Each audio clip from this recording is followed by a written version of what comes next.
Despite a federal lawsuit filed in the district court last week, GEC Executive Director Maria Pangilinan says with just 5 weeks remaining until the general election, operations must continue. The Guam Election Commission continues to stay busy with all the work we have to do based on the Guam Election Commission timeline. At this time, we are in production mode for both the ballot sheet, and the pamphlet, the Proposal 14A measure. Close to 55,000 ballots for the general election are being printed, inclusive of the legislative submitted referendum on medicinal marijuana, despite the federal lawsuit. Pangilinan says 52,000 information pamphlets on the measure, meanwhile, are still proceeding forward as well in order to be compliant with the law. So if we stop now, not knowing what the district court decision is going to be, we may be more non-compliant than when we start. When we start. The GEC's response to the lawsuit is due on October 7, just 1 day after in-office absentee voting starts and 5 days after pamphlets have to be mailed out to voters. So what exactly is in the pamphlet? At the cover page, we actually have the ballot title.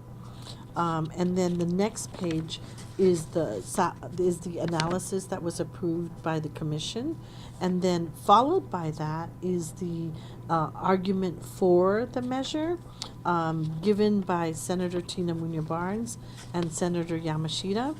After that is the argument against by Senator Rodriguez, and then after that is the actual measure itself. Pangilinan says the commission is not obligated to put the entire law in the pamphlet, but felt it's best voters know in detail what the measure proposes. But the commission, in its discussion, decided that we were going to go ahead and put it all in because it's the only education tool that we have on the measure. Along with mailing out to the voters, the pamphlets will be available at the GEC, the Guam Legislature, the court, the mayor's office, and with voter registrars.